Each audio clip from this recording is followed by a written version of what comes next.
guys, Colleen here. I am with Steve Soest here in Orange, California. He's a guitar tech for over 50 years, right? Yeah. We're here in his workshop, and it's an awesome old barn. How old is this barn? 1912 this was built. Yeah, you can feel the history and the soul in this place for sure. Cool. So Steve, first of all, I would love to hear about how you got started working with guitars. Well, I was a kid. We were living down in Westminster, kind of close to Huntington Beach, and there was a band on the corner that rehearsed in the garage, and the dad was the manager. It was a surf band, and they had cards printed and matching clothes and everything. So I would kind of hide in the bushes and listen to them. And they would go, "Hey, I just broke one of the pickups, quit working." And my dad was kind of a handyman, and he had tools around. So he said, he goes, "Oh, that's just a coil of wire around some magnet." And I go, "Well, do you fix it?" He goes, "Well, you could unwrap it and find the brake." So I find the brake and fixed it and handed it back. And I go, "Wow, it's magic." Wow. So I was about 13 or something. I started kind of messing around with it. There were no books then. There was a book by Irving Sloan about classical guitar building. And it was like, this is the only way you do it. This is the right way. This is wrong. And then later on, what's the guy's name in Oklahoma? I can't remember. He put out a series of books for guitar repair where he made his own tools. Wow. And he'd say, "Oh, I boogered a few of these up myself, so be careful when you do this." And it was like, "Oh, this is cool." Yeah. So I kind of corresponded with him and then, started the shop, and the actual shop in 72 in the back of a pawn shop. How old were you at that time? I was 21. Okay. And I was going to the swap meet and buying and reselling stuff and pawn shops and garage sales and all that. And this guy was a musician, and it was Orange Pawn Shop over on Tustin. His name was Chuck Sledge. And I said, "Hey, I'll fix the stuff. I'll buy it, and let's partner up and hang it in here and sell it." He said, "Great." So we started buying and selling stuff. And when Fender would have a closeout from one of the warehouses, we'd go over there and buy baffle boards and chassis and knobs and whatever we could get. So we just kind of started. And then 2 years later, went off on my own, another barn up in the hills up here. Oh, wow. So starting a barn, ending a barn. I just kind of started, then starting to play music. When the Beatles came out, I was in PE class with a guy. And he goes, "Oh, we have a band." And it was just him and a drummer. My grandpa owned some racehorses, and he was at the track and had a side bet with a guy, and the guy couldn't pay him, so he gave him a Cutaway Electric. And he brought it to me. He goes, "You want to play guitar?" And I said, "How weird is that? Just this week, I'm going to the guy's house on Saturday." Serendipitous. And he put my hand on it and pushed my string out. And I was like, "I can't do this." Went out on the sidewalk, and we played the same two songs over and over. Surf rock songs? Oh, yeah. That's so cool. Nobody sang then. It was like... Right. And we saw the Beatles on TV and went, "Wow, what's this all about?" Okay. Yeah. Like everybody else, they went out and got guitars and started bands. Yeah. So you're pretty much self-taught. Like, you've had a few, mentors along the way. Your dad maybe helped you kind of learn how to... Kaufman was a big help. He was very nice. Yeah, he lived down on Parton Street in Santa Ana, and I would go watch him work. I've got his original pickup winder that he used. He made out of a sewing machine motor. He had his whole garage wired to 6-volt DC. He rewired all the motors on his drill presses and stuff, and he had a wind turbine on the roof with batteries, and he raised quail and quail eggs. And brilliant guy. So we started going in and buying, like Clusa was still in business. You could buy tuners. Like a set of Gibson tuners was $3.47. And so we'd buy, a dozen each and go on one order and get a better deal. Wow. So we did a lot of that. And I would just sit and talk with him for hours. And he showed me how to dress frets and how to make a buffing thing for your drill press. And did he ever talk about the days working with Leo? He did. And he said he had no regrets because he was worried. He thought the whole rock and roll thing was a fad. Mm-hmm. And he had some property, I think, in Oklahoma, and he was worried he was going to lose it. And so when Leo wanted to get a loan and expand, he told him, he said, "Look, just buy me out." Wow. And they remained friends. Yeah, that makes sense. He would go over and have lunch with him once in a while. So you've played music for your whole life? Since the Beatles. Yeah. That was the key. Okay, let's do this, So you've played in many different bands. I know you're a surf rock guy. Like, you've played in a lot of surf bands. I played with... well, the one probably the most notable would be Dick Dale. I was his band leader for several years, starting in 79 into the mid-80s. And then I had a band called the Torquays. It was kind of traditional. There's a picture somewhere with the red jackets up there. Oh, yeah, that's blonde a great amps. picture. So we did that, put out 4 CDs. And then the last 20-some years I've been working with a trio with Michelle Mangione and Angela Riggio. How'd you get hooked up with Dick Dale? And, one of my customers Dick lived in Balboa Island in the old King Gillette mansion, the Gillette shaver. Oh, wow. And at one point, the brothers, before he got it, the brothers had a feud, so they split the house down the middle. So there was an area about that big all the way out to where the ocean was, And so Dick got it when he was doing really well. His dad had saved his money and he had a record deal with Capitol. And so he bought it. And a buddy of mine was a neighbor of his, and he goes, "Oh yeah, I'm playing with Dick Dale now. He's coming out of retirement." I go, "Oh man, if anything ever happens to the bass player, let me know." So one day he goes, "The guy's retiring. You want to play?" And I said, "What do?" He says, "Come down to his house." And it was around Christmas week, 79 or 80. And we watched some video of them playing down at the Belly Up and some club stuff. And I go, "You want me to get my bass? We're going to play?" And he goes, "No, you're hired." I go, "You haven't heard me play?" He goes, "I was watching you tap your foot."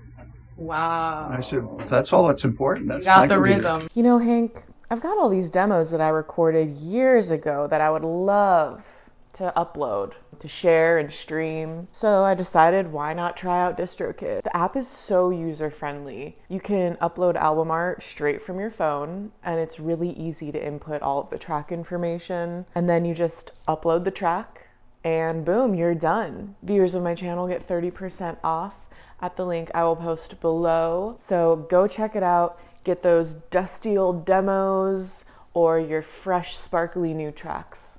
Whatever it may be, get it uploaded. All right, Steve, so tell me about some of your favorite guitars to work on.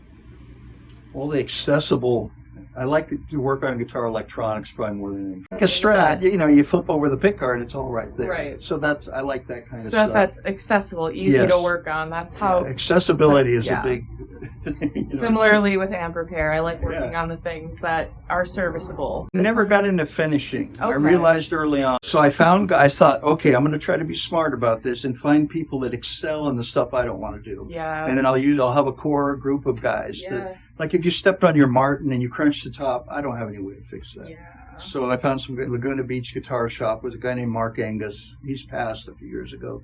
But he was really good at that. And he didn't want to do electric wiring or pickup rewind or fret jobs, so he'd send those to me. That's great. And so I thought, specialists were good. I don't do Tolex. I don't do re-Tolexing, but I know a guy who does. We had Sam Hutton down here after he retired from Fender. He was working out of Brea, and so he had the glue machine from Fender and the dovetailer and all the stuff that he took.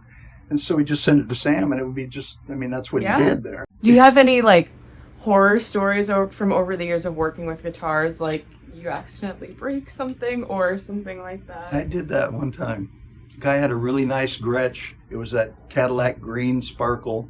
It was a band called the Paladins, Dave Gonzalez, and the neck needed to be reset. And so I made a clamp system for the heel that I could pull it down once I got the neck out clean. Everything was good. And I didn't realize that Gretsch's had two-piece heels on it. It was under the paint. So I clamp it down, all of a sudden I hear a snap, and it just went. No. And so I called him, and I said, I glued it back on. I go, but Dave, there's a line there where, a lot of them, you can see it now when it shrinks, you can see it. And I said, he got so freaked out. I said, man, I'm really sorry. I go, buy the guitar, whatever you want to make it right. And I finally found one of my finisher guys was able to match it. When I was in Anaheim, a guy came in with an old brown case.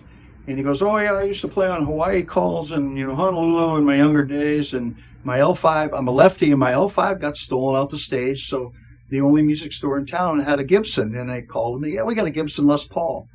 So he goes over there and he looks at it, he goes, but I'm a lefty. And it was a 59 burst. So he went over to his buddy's house. They took a bandsaw and came down the bass side of the neck and cut right in where the switch is and made another cutaway on it. Okay. And then they took red food coloring and filled in the cherry finish and painted on the binding with some white testers enamel or some model paint. The tuner buttons had shrunk on the Clusons. And he goes, I need to get these tuners fixed. He opens the case. I'm going to throw up. I'm going outside. That is horrific. And so I had a new old stock set of Clusons from the Doc days. And so I put them on the guitar. What is your guitar and amp of choice when you're playing? Well, when I was doing the surf stuff, I had one of the first dual Showmans. They called it a double on the Fender Fax. A guy named Johnny Barracat was in a band called the Vestels, and I bought it from him. It had been painted black, and I said, why are all these service code stamps on the back? He said, well, the first week I had it, I blew the JBL. Went in and they replaced it, stamped it. And that happened 3 times. Oh, wow. So he said the 4th time he went in, they made him a new baffle. So it was a 215 baffle, but it didn't have the divider in the middle, and it had a little port about that big in there. And everybody said, that's the best Showman cabinet ever. So that was my rig there, and I had a 61, 62 Jazzmaster, and then a blonde reverb tank that matched. So, I mean, that tone was, you know, I love that guitar. My son's got it now. Oh, that's I cool. retired it. So your kids play? Yeah, my son played, and the daughter learned enough to play that she could work on them. You know, she. And Steve and I were talking earlier. He taught his daughter a lot about working on guitars. She got to meet all the characters in the business, all the that's the cool. touring bands and stuff. Oh, I bet. I bet she has a lot of stories too. All the bands, a lot of bands that I work with, I've kind of had them from the beginning. Like the guys from No Doubt, they were local in Orange County, and so they'd come in the shop and talk and hang out. And I didn't think of it. Then all of a sudden, BAM magazine comes out there on the cover. I go, whoa, I know those kids. That's cool. You know, they were in high school, I think, at the time. Wow. And so they've stuck with me. And Los Lobos, and I knew Alan Rogan really well. You know, the tech, he worked with Clapton, the Stones, and the Who, and everybody. So every time they'd come to town, they say, hey, what do you got? We're buying guitars. So I'd load up my old van, drive up to the Forum, back it up to the loading dock. They would come out with some guys, unload it, put it on a table, and the guys would come out from the dress room and I want that one. Alan would pull out a wad of cash, you know. Wow, that's cool. Do you have any advice for guitar players regarding like maintenance? I always tell people when you get a new guitar, if it's not a PRS or a Taylor, you're going to need a setup. And they don't understand. And well, why don't they set them at the factory? Well, they don't know what you play. They don't know your string gauge. I mean, the string gauge is really important because of the neck tension and the intonation. Thank you so much for sitting down and chatting with me. Well, thanks for coming down. Yeah. It was cool. It was nice meeting you, and I really follow your stuff because you're doing it right. Thanks. Do you do a lot of Gibson amps? I do. I love Gibson amps. Do you have the master book? It was one of my prized possessions. I met a guy, Craig's Music in Weatherford, Texas, at the Texas show. He'd gone up to Kalamazoo when they were moving and bought all the Gibson electronics. He had the handles with the clear thing that Gibson. And I said, I wish I bought it all, but I got a service manual. I'm going to pass it on to you. Kalamazoo. Holy shit. And he had a bunch of those, and I bought one, you know. And this is probably 1984 or something. He showed up at the show with all this stuff. This is unreal. So I think you should have that. Thank you, Steve. You're welcome. This is so freaking cool. Isn't that great? Look at that. I am all the so Epiphone excited. stuff's in there, the Kalamazoo. Wow. Those little Kalamazoo amps are getting popular. They are. I never see them. I've seen quite a few recently, like the Kalamazoo Reverb 12s are the ones that I'm seeing a lot. Harp players like them. Yeah. Thanks again, Steve. It was a true pleasure. Thank you. Thank you guys for watching, and I'll see you next time.